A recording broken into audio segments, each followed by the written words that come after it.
We have seen that the transfer characteristic of the Mosfet amplifier is non-linear. We also know that linear amplification can be obtained by biasing the Mosfet to operate in the saturation region and by keeping the input signal small. Thus, we are now going to shift our attention to exploring small signal operation of a Mosfet amplifier. Take a look at this conceptual circuit on your screen. The MOS transistor is biased by applying a DC voltage capital V, capital GS, and the input signal to be amplified small v, small gs is shown superimposed on this DC value. Now this is clearly a case of fixed VGS, and we have seen how impractical it is, but for the purpose of our demonstration of the small signal operation, it is quite useful and simple.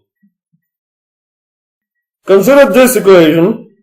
This is the total instantaneous gate to source voltage, and it is the sum of the DC value as well as the small signal value.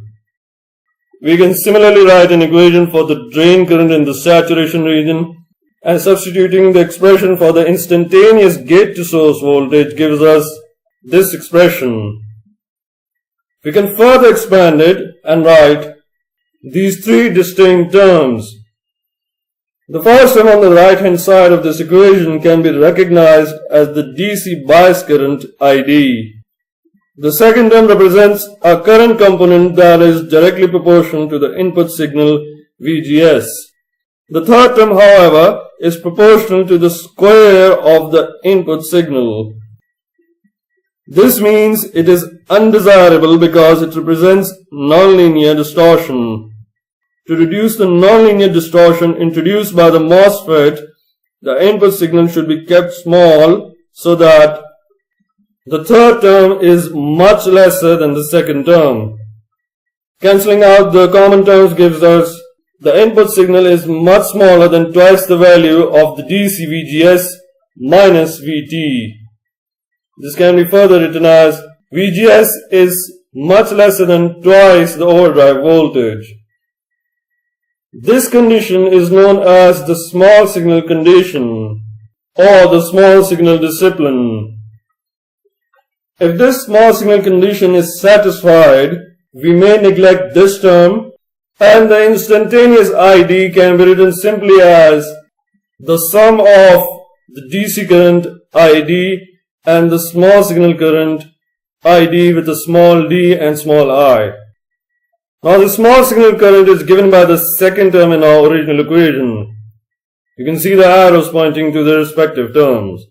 Now we write it separately to give this equation for the small signal current.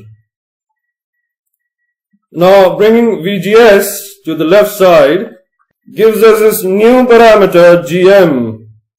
This is known as the Mosfet Transconductance or the incremental transconductance. In terms of the overdrive voltage, we can also express this as this equation. The formal definition is also given at the bottom of your screen. Physically, we can say that this is the slope of the almost linear segment of the ID-VGS curve. We start off with this basic voltage equation, and under a small signal, we substitute the value of the instantaneous drain current into this equation, which gives us this expression. Again, we can isolate the small signal current. From this, we can further isolate the signal component of the drain voltage and write VD equals minus RD ID. Noting that ID can be written as ID equals GM-VGS, we substitute this value and find VD equals minus GM-VGS RD. Bringing VGS to the left side gives us VD over VGS equals minus GM-RD.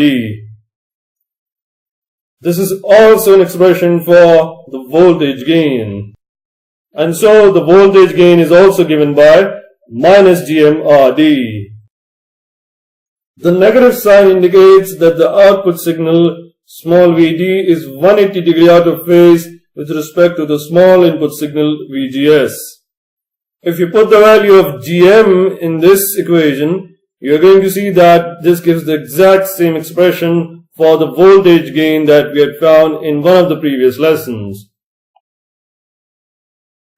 Now let us move on to the equivalent circuit models.